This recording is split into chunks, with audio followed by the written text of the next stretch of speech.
எல்லாருக்கும் வணக்கங்க. நாங்கள் வந்துட்டு எங்கள் ஃப்ரெண்டோட வீடு திருவள்ளூரில் வீடு வாங்கி கட்டியிருக்காங்கங்க. இடம் வாங்கி வீடு கட்டியிருக்காங்க. நாங்கள் வந்துட்டு இன்றைக்கி அந்த ஃபங்க்ஷனுக்கு தாங்க போயிட்டோம். நாளைக்கு வீடு பால் காய்ச்சிருது. இன்றைக்கி நாங்கள் ஈவினிங்கே கிளம்பிட்டோங்க. போயிட்டு திருவள்ளூரில் கிஃப்ட் வாங்கிட்டு நான் கிளம்பிட்டேங்க. ரொம்ப நல்லாவே இருந்துச்சுங்க. ரொம்ப அழகாக இருந்தது அந்த கிஃப்ட், எனக்கு பிடிச்சிருந்தது.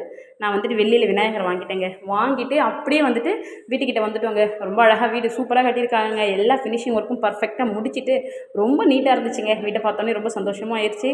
திருஷ்டி பொம்மைலாம் ரெடி பண்ணி வச்சுருந்தாங்க. நாங்கள் எல்லாத்தையும் பார்த்துட்டு அழகாக வீட்டை ரசித்து பார்த்துட்டு அவங்களுக்கு ஒரு கங்க்ராட்ஸ் சொல்லிவிட்டு அப்படி சாப்பாடு ரெடி பண்ணி வச்சுருந்தாங்கங்க. எல்லோரும் சாப்பிட உட்காந்துட்டாங்க. ஃபுட்டும் அவங்க ஹோட்டலில் ஆர்டர் பண்ணியிருந்தாலும் ஃபுட்டு வந்துருச்சு. வந்தோடனே எல்லாம் சாப்பிட உட்காந்துட்டாங்க.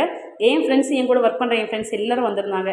எல்லோரும் கூடவும் சந்தோஷமாக உட்காந்து சாப்பிட்டுட்டு நாங்கள் கிளம்பிட்டோங்க. இன்னும் காலையில் இருந்து தான் நாங்கள் முடிச்சுட்டு வரணும். பூஜையெல்லாம் முடிச்சுட்டு நான் அதோட ஃபுல் வீடியோவும் நான் உங்களுக்கு கொடுக்குறேங்க.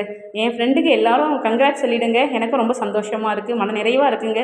நீங்கள் எல்லோரும் என் ஃப்ரெண்ட்ஸை வாழ்த்திடுங்க.